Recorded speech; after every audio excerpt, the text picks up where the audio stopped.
여러분 안녕하세요. 반갑습니다. 다윤쌤입니다.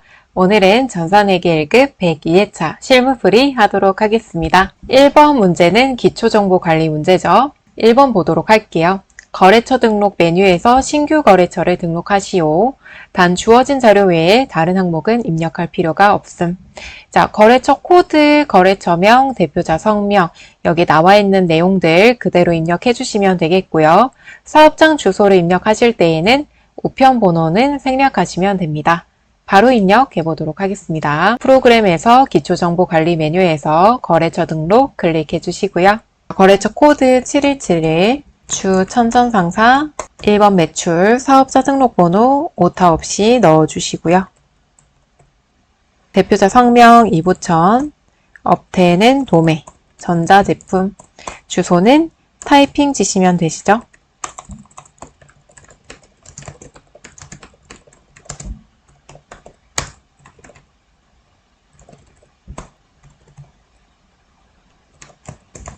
자, 주소 입력하실 때 우편 번호 생략하시고 바로 타이핑 해주시면 되겠고요. 그리고 저는 위에 한 줄, 밑에 한 줄 적었는데요. 위쪽으로 쭉 한 줄로 입력하셔도 크게 관련은 없습니다. 편한 대로 입력해 주시면 되겠습니다. 자, 다음 2번. 기초 채권 및 채무의 올바른 잔액은 다음과 같다. 거래처별 초기 2월 자료를 검토해서 오류가 있으면 삭제 또는 수정, 추가 입력하여 올바르게 정정하시오. 자, 거래처별 초기 2월 들어가셔서요. 외상매출금, 거래처 금액 확인을 하시고 틀린 게 있으면 수정을 하시거나 삭제해 주시거나 아니면 추가로 입력해 주시면 되겠습니다. 자, 여기 있는 내용들 바로 입력해 보도록 하겠습니다. 자, 하단에 있습니다. 전기분 재무제표 메뉴에 거래처별 초기 2월 들어가 주시고요. 첫 번째로 외상매출금이었죠. 외상매출금에 대전전자랑 목포전자가 있었는데요. 빠져있네요. 목포전자 넣어주시고 200. 자, 그리고 외상매입금에 저팔계산업은 없었죠. 자, 삭제해주시고 그리고 바드럼 대구전자 60이 아니라 32였죠. 30만원 넣어주시면 되겠습니다. 자, 3번. 전기분 손익계산서를 검토한 결과 다음과 같은 오류가 발견되었습니다. 전기분 재무상태표, 전기분 손익계산서, 전기분 원가명세서, 전기분 잉여금 처분 계산서 중 관련된 부분을 수정하라고 합니다. 소모품비가 있고 판매비와 관리비로 200만 원을 과다 계상했다라고 하네요. 여기에서 과다는 많이 했다라는 뜻이죠. 판매비와 관리비에 있는 소모품을 감소시켜 주시고요. 원가 명세서에 들어가셔서 추가해 주시면 되겠습니다. 자, 그리고요. 자, 비용이 감소했다가 추가로 반영하면은 증가되는 거죠. 자, 그러면 이익에는 영향이 있을까요, 여러분? 영향이 없겠죠? 그냥 판관비에 있던 비용을 제조원가로 바꾼 거예요. 회사 전체로 봤을 때는 비용이 증가하거나 감소한 게 아니죠. 따라서 잉여금 처분 계산서와 전기분 재무상태표는 작성하실 필요가 없습니다. 여기에서는 제조원가 먼저 고쳐주시고 그 다음 판관비 고쳐주시고 이렇게 정리를 해주시면 되겠습니다. 자, 하단에 원가 명세서부터 들어가 보도록 할게요. 자, 원가의 소모품비가 300 있죠? 200만원 추가로 반영을 하라고 했습니다. 500만원 추가로 넣어주시고 그 다음 제가 엔터치기가 전인데요.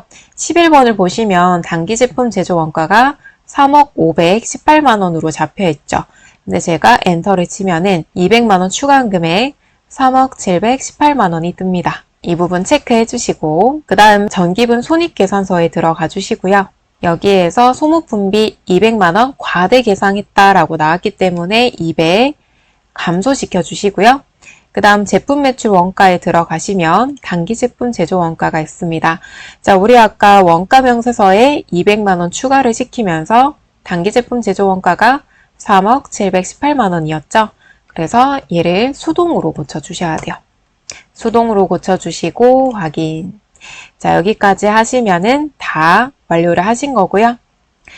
혹시나 나는 찝찝해서 한번 들어가 보겠다라고 하시면 잉여금 처분계산서 들어가셔서 불러오기 하시면은 단기 순이익을 불러오시겠습니까? 라고 나와 있죠. 불러오기 전에 금액을 한번 체크해 주시고 얘를 눌러도 변화가 없죠? 자, 그런 다음에 마지막으로 재무상태표도 한번 들어가 보겠다 하시면 들어가시면 돼요. 자, 들어갔을 때 대처 차익이 없는 상태죠? 그러면 저희가 고칠 게 없다라는 이야기입니다. 자, 그래서 일단은 얘들이 어떻게 변하는지를 잘 모르겠다 하시면은 일단 다 들어가 보시면 돼요. 자, 그러면 정리를 좀 할게요. 자, 우선은 원가 명세서 들어가서 수정을 해주시고요. 자, 여기에서 수정을 하시면 당기 제품 제조 원가가 변경이 될 겁니다. 그 변경된 금액을 전기분 손익계산서에 들어가셔서 제품 매출 원가를 클릭을 하시면 당기 제품 제조 원가가 나올 거고요. 직접 수정시켜 주셔야 됩니다. 이 부분 잘 기억해 주시기를 바랍니다. 자, 그러면 문제 2번, 1번 전표 보도록 하겠습니다. 자, 1번은요, 매도 가능 증권 처분 문제고요. 102회차 시험 푸신 분들이 1번 전표 문제를 딱 풀려고 하는데 매도 가능 증권이 나와서 많이 당황하셨을 것 같습니다. 회계 1급 수준에서는 조금 난이도가 높은 편이거든요. 잘 안 나오기도 하고 내가 조금 이것까지 공부할 여유가 있다 하시는 분들은 정리를 잘 해주셨으면 좋겠습니다. 자, 우선은 매도 가능 증권 처분했다라고 해서 처분 가액이 나와 있죠. 자, 보통 예금 차변에 2,900만 원 들어와야 되고 대변에는 매도 가능 증권. 자, 매도 가능 증권 금액은 공정 가치입니다. 2,800만 원. 왜냐하면 지금 2,400만 원에 취득했다가 연말에 공정가치로 평가를 했겠죠? 그럼 2,800만 원으로 잡혀 있을 겁니다. 자, 그러면 100만 원 이득 받네 매도 가능 증권 처분이익 100만 원 이렇게 쓰시면 안 되고요. 만약에 장부에 매도 가능 증권 평가 손실이나 평가 이익이 있다면 차감을 시켜 주셔야 됩니다. 자, 그래서 봤을 때 지금 이때 취득은 2,400이 했죠? 근데 21년 말 공정가치를 봤더니 2,800입니다. 400만 원 증가했죠? 그럼 증가한 만큼 매도 가능 증권 평가 이익을 잡았을 겁니다. 그러면 매도 가능 증권 평가 이익을 400만 원 제거를 먼저 해주시고 그 다음 대변에다가 매도 가능 증권 처분 이익으로 500만 원 잡아주시면 되겠습니다. 자, 이렇게 분개한 이유를 좀 말씀을 드릴게요. 우선은 매도 가능 증권 평가 이익이라는 계정은요. 수익이 아닙니다, 여러분. 자본에 있는 기타 포괄 손익 누계액 쪽으로 들어갑니다. 그래서 먼저 처분을 할 때 자본으로 남지 않도록 제거를 해주셔야 돼요. 그래서 차변으로 자본 감소 자리에 적어주시고 그 다음 처분 이익을 적어주시는데 처분 이익도요. 그냥 500만 원이 나온 건 아니고 취득가액에서 처분가액을 뺀 금액을 처분이익으로 잡아주시는 거예요. 자, 그래서 정리를 하면 공정가치에서 취득가액을 빼주시면 되고요. 400만 원 증가했죠. 그 다음에 매도가능증권 처분이익은 처분금액에서 취득금액을 빼주시면 나오는 거예요.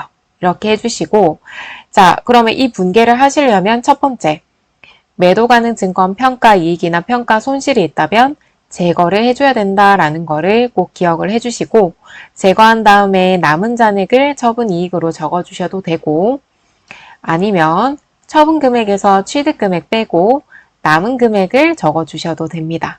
참고해 주시고요. 자, 그리고요. 매도 가능 증권 평가 이익을 내가 만약에 계산하기가 어렵다라고 하시면 장부에 들어가시면은 금액이 나와 있습니다. 금액을 확인하시는 방법도 있어요. 자, 재무상태표 들어가 보도록 할게요. 자본 계정이기 때문에 재무상태표에 있겠죠. 자, 날짜는 12월로 잡도록 하겠습니다. 자, 쭉 내려가시면 매도 가능 증권 평가이익 400만 원 잡혀 있죠. 이 400만 원을 제거시켜야 되기 때문에 차변에다가 적어 주시는 거예요. 참고해 주시고요. 입력을 해보도록 하겠습니다. 1번 전표 들어와 주시고요. 날짜는 7월 20일. 자, 차변에 보통 예금이었죠? 보통 예금 2,900. 그 다음 또 차변에는 매도 가능 증권 평가 이익 400만 원 제거. 대변으로 매도 가능 증권. 자, 투자 자산으로 처리한다라고 했죠. 그래서 178번으로 잡아주셔야 되고 123번은 당좌 쪽에 해당하는 매도 가능 증권입니다. 저희는 뒤에 있는 거 178번을 선택을 해주셔야 되고요. 금액은 공정가액 2,800. 자, 그리고 나머지 금액을 매도 가능 증권 처분하고 이익 봤다 500만원 잡아주시면 되겠습니다. 자, 다음 2번. 원재료를 기계장치의 수리를 위해서 사용했다. 바로 입력해 보도록 하겠습니다. 9월 26일. 자, 차변의 수선비 공장이죠. 500번대로 55만원. 대변에 원재료. 자, 적요에다가 8번 타계정으로 대체를 꼭 걸어 주셔야 돼요. 자, 원재료는 원래 목적은 공장이 투입을 해서 제품을 만들어서 판매하는 게 목적입니다. 근데 지금 제품을 만들지 않고 수선비로 사용을 했죠. 이런 경우에는 다른 계정으로 대체가 되었습니다. 타 계정으로 대체액을 걸어 주셔야 되고요. 만약에 8번 거는 것을 깜빡하고 걸지 않았다라고 하면은 1점 감점입니다. 그래서 이 부분 잘 정리해 주시고요. 자, 3번. 세금 계산서를 발급할 수 없는 간이 가세자인 일베 토스트에서 공장 생산직 직원들의 간식용 토스트를 주문했다. 대금은 현금으로 지급했고요. 아래와 같은 영수증을 받았다고 하네요. 자, 우선은 공장 직원들의 간식을 주문했기 때문에 복리후생비 잡아주시고 대변은 현금으로 잡아주시면 되겠죠. 11월 4일 현금으로 지급했기 때문에 저는 1번 출금으로 잡아보도록 할게요. 공장 직원 500번대 복리후생비 넣어주시고 금액은 2만원 잡아주시면 되겠습니다. 자, 이렇게 하시거나 아니면 차변으로 복리후생비, 대변으로 현금 이렇게 잡으셔도 정답이에요. 자, 4번 전기의 대손이 확정되어 대손 충당금과 상계 처리하였던 대전전자의 외상 매출금 회수가 되어 보통예금으로 입금이 되었대요. 자, 지금은 대손 충당금이 회수가 되었다라는 거죠. 자, 우리 대손이 발생했을 때 회계 처리 어떻게 하세요? 대손 발생, 돈이 떼었대요. 그러면 먼저 대손 충당금 먼저 써주시고 대변에 외상 매출금 차감을 시키죠. 자, 근데 다시 돈을 받았대요. 이런 경우에는 보통 예금 잡아주고 대손 충당금은 다시 원래 자기 자리로 돌려 넣어주시면 되는 거예요. 대손이 발생했다 그러면 차변에다가 대손 충당금 적어주시고 회수했다 그러면은 대변에다가 다시 취소 처리해 주시면 되겠습니다. 자, 입력해 보도록 할게요. 자, 11월 5일 차변에 보통 예금 50만원, 대변에 대손 충당금. 자, 대손 충당금 적어주실 때 참고해 보시면 외상 매출금 걸려있죠? 요거 잘 넣어주시고 그 다음에 거래처 대전전자 걸어주시면 되겠습니다. 자, 다음 5번 기계장치 구입으로 부가세 이익이 예정신고 기간에 발생한 부가세 환급금 1,030만원이 보통이익금으로 입금이 되었고요. 부가세 환급금은 미수금으로 회계 처리를 했다고 하네요. 자, 11월 8일 차변 보통예금 1,030만원 적어주시고 대변에 미수금으로 회계 처리되었다 나와 있죠? 미수금 잡아주시면 되겠습니다. 자, 6번 11월 30일 해외 거래처인 ACE에 수출을 했고요. 외상 매출금 2,000달러를 회수했대요. 외화로 회수한 외상 매출금은 즉시 원화로 환전을 했고 보통 예금 계좌에 입금을 했답니다. 자, 그러면 분계를 바로 해보도록 하겠습니다. 11월 30일 자, 일단 차변에 보통 예금 돈 들어와야겠죠? 자, 일단 2,000달러였고요. 11월 30일 날 돈을 회수했죠. 11월 30일 환율은 1,150원입니다. 그럼 2,000달러 곱하기 1,150원 돈이 들어왔겠죠? 230만원 돈이 들어왔고 대변에 외상 매출금 잡아주시고 거래처 걸어주셔야겠죠? 자, 여기의 금액은 선적일로 잡아주셔야 돼요. 2,000달러 곱하기 외상 매출금은 언제 잡혀요? 선적하는 날짜에 대변의 상품 매출, 차변의 외상 매출금으로 잡고요. 그 다음에 환율 1,100원으로 잡았을 거예요. 220만원으로 잡히고요. 환율이 올라갔기 때문에 자, 그러면 외환 차익으로 10만 원을 잡아주시면 되겠습니다. 자, 지금 50원이 올랐죠? 50원 곱하기 2,000달러 하시면은 10만 원 이득 봤다라는 게 나옵니다. 자, 그래서 외환 차익으로 잡아주시고 주의하실 점은 환율을 실제로 회수했을 때에는 외환 차익, 외환 차손 잡아주시고 결산에 환율 평가하는 문제도 있었죠? 그런 문제가 나오면 외화환산 손실, 외화환산 이익으로 잡아주시면 되겠습니다. 그 부분 참고해 주시고요.